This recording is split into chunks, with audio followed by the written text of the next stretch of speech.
तो फिर से स्टोरेज फुल हो गया था लैपटॉप का, जिसकी वजह से फिर से इसका भाग 2 बनेगा। तो कोई नहीं, जैसे कि फर्स्ट पार्ट में मैंने आपको बताया था, तो फर्स्ट पार्ट में हम यहाँ तक थे जिसमें सीरियल नंबर है। यहाँ से मैंने इसकी जो पोजीशन है एब्सोल्यूट लेफ्ट से, वो थोड़ी स्पेलिंग में मिस्टेक हो गई थी, जिसकी वजह से हमें वो चेंज करना पड़ा। तो डाटा लेवल दे दिया।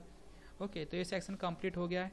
तो अब यहाँ पे थोड़ा सा मैं वो कर देता हूँ। तो इसका जो फॉन्ट साइज़ है वो मैं 20 पिक्सल कर देता हूँ, एंड जो फॉन्ट वेट है वो बोल्ड कर देता हूँ, एंड कलर तो ऑलरेडी ब्लैक है ही उसका, राइट, कलर तो ऑलरेडी ब्लैक है ही। तो यहाँ से मैं जैसे इस पर क्लिक करता हूँ, ये देखिए फॉन्ट साइज थोड़ा बड़ा कर देता हूँ मैं sir, 25, I think 25 is done. तो देखिए ये सेक्शन हमारा कंप्लीट हो चुका है। अब रही बात इसकी, जैसे कि आप देख रहे होगे, जब हम इस पे क्लिक करते, ये देखिए बाहर को आ रहा है। ओके, एंड इस पे जब हम कुछ भी लिखते, AKAS आकाश आ गया। तो अब ये कैसे करना है, तो इसके लिए हमें सिंपल कहाँ गई ये रही। तो इस पे तो अभी हमें नॉर्मली हमारा काम नहीं कर रहा, तो उसके लिए हमें कुछ jQuery की कोडिंग लिखनी पड़ेगी। तो उसके लिए सिंपल है, सबसे पहले हम यहाँ पे जाते हैं बॉडी सेक्शन में, और jQuery का जो ऑनलाइन वाला लिंक है वो ले लेते हैं यहाँ से। तो यहाँ पे मैं सिंपल सर्च कर लेता हूँ, ये रहा W3 स्कूल पे मिल जाएगा आपको jQuery का CDN लिंक। तो ये jQuery का जो CDN लिंक है वो आपको देखिए गूगल CDN, मतलब कि ऑनलाइन ही चलेगा जब आपके लैपटॉप में नेट है। अगर लैपटॉप में नेट नहीं है, आपके इंटरनेट यूज़ नहीं है, तो उसके लिए फिर आपको jQuery CDN पर जाकर, मैं आपको बता देता हूँ। अगर आपके इंटरनेट में नेट है तो उसके लिए, अगर आप ऑफलाइन यूज़ करना चाहते हो तो यहाँ पे सिंपल jQuery CDN लिखो।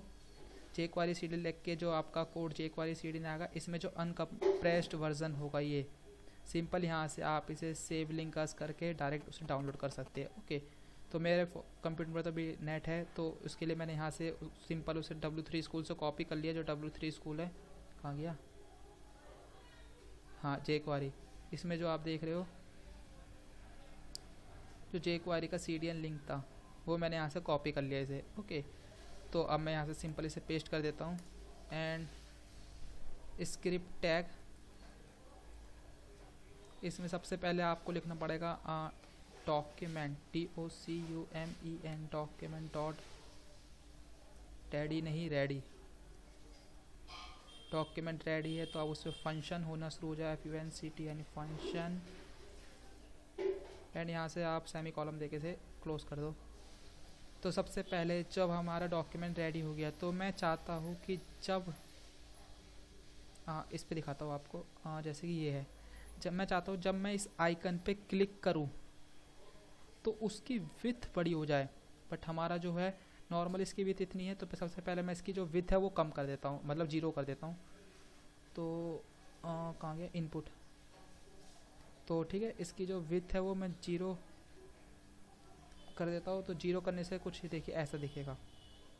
ओके, बट ये थोड़ा सा दिख रहा है, तो उसके लिए मैं इसको सिंपल पैडिंग दे देता हूँ। सर्च बॉक्स है ना, पैडिंग राइट से 5 pixel, I think padding right से 5 पिक्सल। ओके, तो 5 पिक्सल देती है, अब सही है। तो हमने जो इनपुट है उसको 0 कर दिया, तो अब वो देखिए नहीं है। बट मैं चाहता हूँ जब मैं इस पर क्लिक करूँ तो उसकी विथ ओपन हो जाए, तो उसमें हमें एक क्लास ऐड करना पड़ेगा। तो क्लास कैसे ऐड करते हैं, तो सबसे पहले जब मैं चाहता हूँ जो हमारा ये देखिए जो सर्च बटन है, तो इसे मैं यहाँ से सिंपल Ctrl+C से कॉपी कर लेता हूँ, और यहाँ पे सर्च बटन हमारी क्लास है। तो जब हम सर्च बटन पे CLIC के क्लिक करें तो एक फंक्शन होना चाहिए, FUNCTIN फंक्शन होना चाहिए, फंक्शन होना चाहिए जो हमारा डॉलर दिया, फंक्शन होना चाहिए जो हमारा इनपुट टैग था, जो हमारा इनपुट टैग था। तो इसको मैंने एक आईडी ऑलरेडी दे रखी है, तो यहाँ पे मैं इसे सिंपल कॉपी कर लेता हूँ। तो जो हमारी आईडी सर्च है, टूगल CLASS, ध्यान रखिए ये आपको देना ज़रूरी होगा, जिसमें टूगल और अगर आप स्पेलिंग में मिस्टेक करते हो तो कोडिंग रन नहीं करेगा। इसमें सी कैपिटल ही होना चाहिए। टूगल क्लास सिंपल हमारा एक्टिव हो जाए, ACTIV तो एक्टिव हो जाए, तो सबसे पहले मैं देखता हूँ जब क्लिक कर रहा हूँ तो एक्टिव हो रहा है या नहीं हो रहा है। तो उसके लिए सिंपल हम यहाँ पे जाएंगे। ओके, तो ये देखिए जो हमारा ये इनपुट टाइप में जो सर्च है, ओके, तो मैं जब इस पर क्लिक कर रहा हूँ तो कुछ नहीं हो रहा, क्लिक करने पे कुछ हो नहीं रहा। ओके, तो मैं देखता हूँ क्या प्रॉब्लम है जो कुछ नहीं हो रहा। टूगल क्लास एक्टिव हो गया। ओके, टूगल क्लास ना देके अगर मैं सिंपल यहाँ पे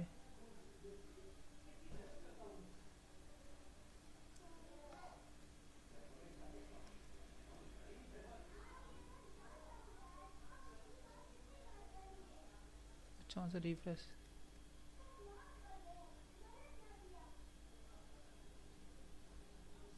ये देखिए तो मेरे जो आईडी थी वो आईडी नहीं, क्योंकि मैंने CSS में इनपुट टैग का यूज़ करा था। तो CSS में जो हमने इनपुट टैग का यूज़ करा था उसके लिए हमें फिर यहाँ से भी इनपुट टैग ही लेना पड़ेगा। तो आईडी वो ले नहीं रहा, पता नहीं क्या प्रॉब्लम आ रही है। तो नॉर्मली अगर इनपुट ले रहा है तो इनपुट से ही हम काम चला लेंगे। तो इनपुट जो हमने लिख दिया, सर्च बटन पर जब क्लिक करें तो एक फंक्शन हो जो हमारा इनपुट है उसकी टूगल क्लास एक्टिव हो जाए। तो जब हम इस पर क्लिक कर रहे हैं, देखिए जो क्लास है ये देखिए क्लास एक्टिव हो रहा है। ओके, अब जब क्लास एक्टिव हो ही रहा है, जब हमें क्लास वो दे ही रहा है कि एक्टिव हो रहा है, तो कहाँ गया, यहाँ से मीडिया क्वेरी के यहाँ से। तो सिंपल जो हमारा एक्टिव जो क्लास हो रहा है तो वो विथ उसकी कर दे 100%। तो विथ 100% कर देगा जब एक्टिव क्लास हो रहा है। तो यहाँ से रिफ्रेश करा, इसे हटा देता हूँ मैं, ये देखिए विथ 100% हो गई, क्लिक करा गायब। लेकिन ये थोड़ा मैं चाहता हूँ इजी में आए, तो उसके लिए मैंने यहाँ पे अभी आपको बताया था पिछली वीडियो में, ट्रांसैक्शन में चाहता हूँ 1 सेकेंड में हो लीनियर, मतलब कि बहुत स्लोली हो, मतलब 1 सेकेंड का टाइम लगे जब वो हो। तो नहीं लगा, कंट्रोल ऐसे सेव, ये देखिए। ओके, पहले तो इसे थोड़ा अच्छा दिखे तो मैं यहाँ पे कर देता हूँ सर्च बटन पे जो कजर करे तो बंदा पॉइंटर में दिखे, वो एरो ना दिखे। तो ये देखिए अब आ गया, इस पर मैं जैसे क्लिक कर रहा हूँ ये अपना आ गया, फिर क्लिक करा ये क्लोज। ओके, तो ये सेक्शन कंप्लीट हो गया। अब बट जब मैं इस पर सर्च कर रहा हूँ, मतलब कुछ लिख रहा हूँ तो आ नहीं रहा। ओके, और फिर मैं इसे सर्च कर रहा हूँ, कुछ भी नहीं आ रहा, बल्कि जो मैंने लिखा वो गायब भी नहीं हो रहा। तो उसके लिए सिंपल है, कुछ नहीं करना आपको। जब एक्टिव कर दिया है तो इसकी वैल्यू कर दो नल।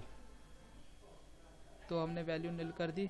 तो अब देखिए, अब जैसे हम इस पर पहले क्लिक तो कर लूँ, सर्च कर रहा हूँ और सर्च करती देखिए गायब हो जाएगी वो। ओके, तो ये सेक्शन हो गया कंप्लीट। अब जो ये सर्च है, मतलब ये वैल्यू कैसे लाएंगे, तो उसके लिए हमें कुछ नहीं करना, सिंपल जब हम डॉट नहीं अबे कहाँ गया, डॉलर जो हमारा टैग इनपुट पे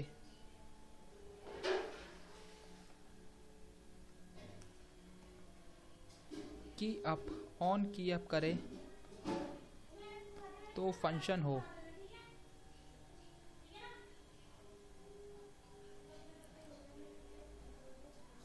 ये कोडिंग आपको जब आएगी जब आप jQuery आपको अच्छी तरह से आता हो। तो इनपुट पे जब हम ऑन की अप करें तो हमारा एक फंक्शन हो जिसकी हम चाहते हैं एक वेरिएबल वैल्यू।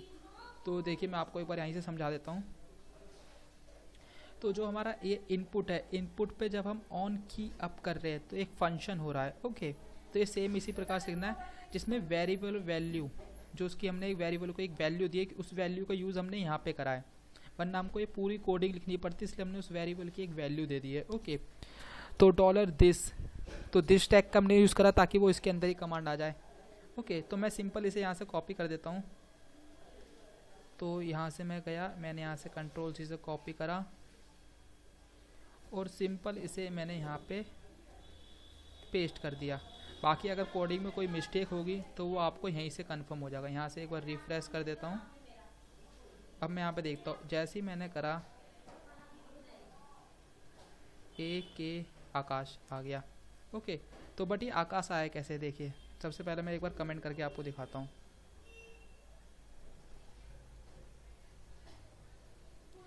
जब हमने इनपुट पे ऑन की अप करा तो फंक्शन हुआ जिसमें वेरिएबल वैल्यू $this एंड उसकी जो वैल्यू है 2 लोअर केस कर दी। इस पहले में कोई मिस्टेक नहीं चाहिए। 2 लोअर केस करने के बाद जो हमने कहा डॉलर, जो हमारा टी बॉडी में जो TR है, अब देखिए जो ये टेबल की जो बॉडी है, हमारी टेबल की जो बॉडी है उसमें जो TR है वो फंक्शन को ढूंढेगा। तो उसके लिए हमने कर दिया फंक्शन को जो ढूंढने के लिए TR कि वो उसे फ़िल्टर करे। फ़िल्टर करने के बाद उसका फंक्शन होना चाहिए जिसमें जब फंक्शन हो तो उसकी जो टूगल है, जो $this है, जो वैल्यू 2 लोअर केस है, तो $this करके जो टेक्स्ट है, जो टेक्स्ट ले वो शो केस में करे जिसमें इंडेक्स ऑफ की जो वैल्यू है वो मिनिमम 1 वैल्यू दिखाए। अगर 1 है तो -1 में दिखाए। अगर यहाँ पे 2 पे करते हैं तो कुछ नहीं होता। इसमें दिखाता हूँ सिंपल, मैं यहाँ पे -2 की जगह ओनली 2 कर देता हूँ। तो ऐसे ही आपको सीखना होगा। आप किसी भी चीज़ की कोई वैल्यू वहाँ से कॉपी करते हैं तो देखिए 2 वैल्यू दिखाता हमें इसकी। जैसे 2 करा, पहले यहाँ से मैं कंट्रोल ऐसे सेव, यहाँ से रिफ्रेश करता हूँ। अब देखिए आकाश 2 वैल्यू पे भी कुछ नहीं हो रहा। वैसे नॉर्मली मैं -1 ही लिखता हूँ क्योंकि मुझे -1 का ही पता है। ओके, तो यहाँ से रिफ्रेश करा। अब मैं इस पर जैसे ही क्लिक करता हूँ, अब मैं चाहता हूँ जो पास वाले वो सारे दिखाए, तो ये पास वाले आ गए। तो दोस्तों ये इसी तरह से बाकी इसका जो सोर्स कोड होगा वो मैं आपको कमेंट सेक्शन में अपने डिस्क्रिप्शन लिंक उसका प्रोवाइड करवा दूंगा। बाकी पूरा इस वीडियो का जो सोर्स कोड होगा वो मैं आपको प्रोवाइड करवा दूंगा। एंड जो मेरी वीडियो थी, जैसे कि मैंने आपको बताया म्यूज़िक की जो वेबसाइट है वो किस तरीके से बनानी है, देखिए जो कि टोटली रिस्पॉन्सिव में थीम कलर ऑटोमेटिक चेंज होता है, ये jQuery ही दी है मैंने। ओके, तो ये किस तरीके से बनाना है, इसमें ऑडियो प्ले कैसे लगाती है, सब कुछ मैं आपको स्टेप बाय स्टेप बताऊंगा। तो बट इसके लिए आपको मेरे चैनल के लाइक और सब्सक्राइब करना होगा एंड हो सके तो शेयर भी करें अपने दोस्तों में ताकि वो भी वेब डिज़ाइनिंग से रिलेटेड बहुत कुछ सीख सके। ओके, तो बाकी मेरे चैनल को लाइक और सब्सक्राइब करिए एंड देखते रहिए डिज़ाइन वेब। तो बाकी कोई भी क्वेश्चन क्वारी हो तो मुझे कमेंट सेक्शन में कमेंट करें एंड कोई भी प्रॉब्लम होगा अगर मेरे पास उसका आंसर होगा तो मैं आपको उसका जवाब ज़रूर दूंगा। तो ओके दोस्तों, बाय, टेक केयर।